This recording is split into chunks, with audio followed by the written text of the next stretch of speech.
Selamat pagi bagi seluruh warga jemaat GKPA dan simpatisan dimanapun berada. Kita jumpa kembali pada hari ke-250 2024. Sebelum kita mulai karya pengabdian kita pada hari ini, marilah kita memohon hikmat bijaksana dari Tuhan. Kita berdoa. Damai sejahtera Allah yang melampaui segala akal, itulah kiranya yang memelihara hati dan pikiranmu dalam Kristus Yesus Tuhan kita. Amin. Firman Tuhan yang akan kita renungkan pada pagi hari ini tertulis dalam kitab Kolose pasal 2 ayat 14. Kolose 2 ayat 14 demikian tertulis. Saya baca dari Alkitab terjemahan baru 2. Dengan menghapuskan surat hutang yang mendakwa kita dengan ketentuan-ketentuan hukum, itu ditiadakannya dengan memakukannya pada kayu salib. He has destroyed what was against us, a certificate of indebtedness expressed in the decrees opposed to us. He has taken it away by nailing it to the cross. Amen. Yang berbahagia mereka yang mendengar serta memelihara kebenaran firman Tuhan. Amin. Tema renungan kita hari ini, betapa besar kasih dan pengorbanan Tuhan Yesus Kristus bagi kita. Betapa besar kasih dan pengorbanan Tuhan Yesus Kristus bagi kita. Nas hari ini mengingatkan kita tentang betapa besar kasih dan pengorbanan Yesus Kristus bagi kita. Surat hutang yang dimaksud dalam ayat ini menggambarkan dosa-dosa kita, kesalahan dan pelanggaran yang telah kita lakukan. Menurut hukum, kita seharusnya menerima hukuman karena pelanggaran-pelanggaran tersebut. Namun Tuhan Yesus mengambil alih semua itu dan meniadakannya dengan cara melakukannya pada kayu salib. Jadi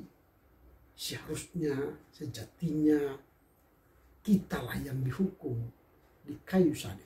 Tapi Yesus mengambil alih dan akhirnya dia memakukan semua dosa kita dalam dirinya di kayu salib.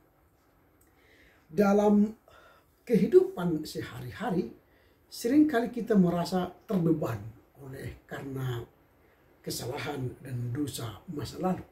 Kita terbeban karena dosa kesalahan masa lalu. Kita mungkin merasa tidak layak atau terus hidup dalam rasa bersalah. Namun ayat ini mengajarkan kepada kita bahwa Tuhan telah menghapus, artinya membuang, menghapus semua dosa dan pelanggaran kita itu. Ketika Yesus disalib, dosa-dosa kita juga disalibkan, dipakukan di sana. Dan kematiannya membuat kita terbebas dari hukuman dosa. Kita diberi kebebasan dan keselamatan. Pesan yang dapat kita ambil dari renungan ini adalah bahwa pengampunan Tuhan adalah sempurna dan tuntas. Kita tidak perlu lagi hidup dalam bayang-bayang kesalahan masa lalu, karena semua itu telah dihapuskan Yesus. Yang perlu kita lakukan sekarang adalah menerima kasih karunia-Nya dan hidup dalam kebebasan yang diberikan oleh pengorbanan Yesus Kristus. Pertanyaan kita hari ini adalah, apa yang hendak kita renungkan dari nas hari ini? Yang pertama, pengampunan total dari Tuhan. Pengampunan total dari Tuhan. Ayat ini mengajarkan bahwa melalui Yesus Kristus segala dosa dan pelanggaran kita telah dihapuskan. Saya ulangi, dosa dan pelanggaran kita telah dihapuskan oleh Yesus. Surat hutang yang mendakwa kita dengan ketentuan hukum adalah simbol semua dosa dan pelanggaran kita. Yesus tidak hanya mengampuni sebagian, tapi semua dihapuskannya dengan memakukannya di kayu salib.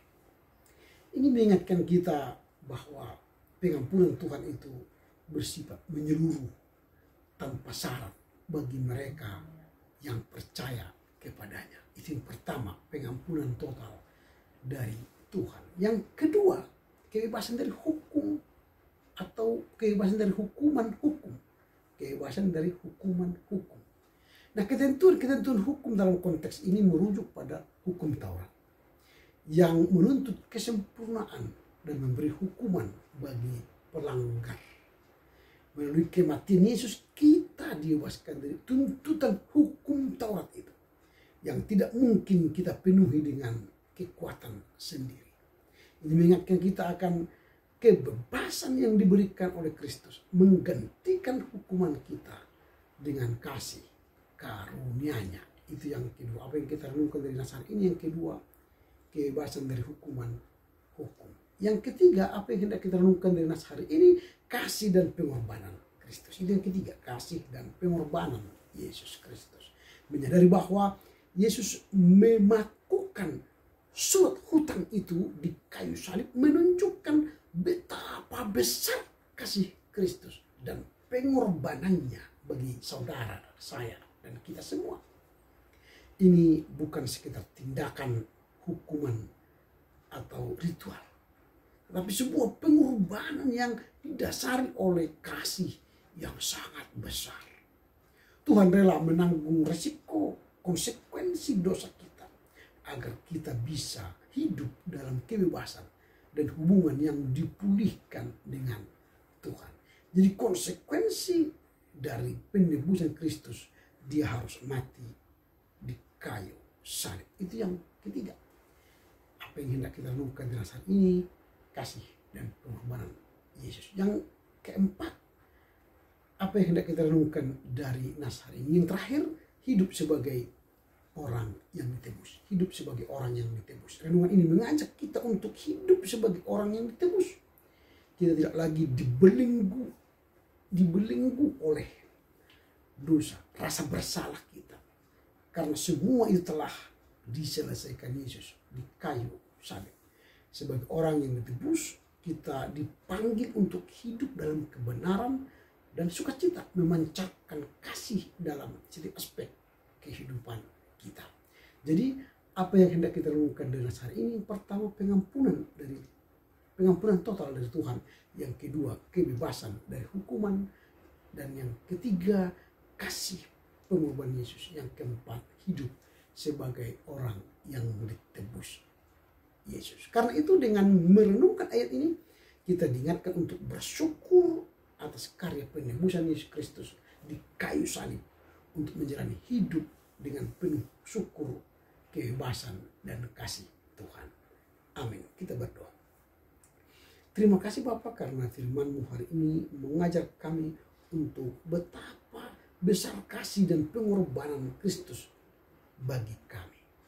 Kami diajar bahwa surat hutang kami telah dipakukan oleh Yesus di kayu salib, dan melaluinya kami mengerti pengorbanan Yesus itu, bahwa pengorbanan Yesus Kristus secara total untuk menebus kami, membebaskan kami dari hukum, bahkan kasih pengorbanan Yesus kami rasakan menggantikan kami untuk berdosa untuk mati, dan Yesus mati di kayu salib supaya kami hidup. Bahkan hidup kami adalah sebagai orang yang ditebus Kristus. Kami hidup seperti orang yang dibebaskan oleh Yesus Kristus. Terpujilah Engkau Bapa yang membebaskan kami dari segala dosa dan rasa bersalah kami, sehingga kami beroleh kehidupan yang kekal.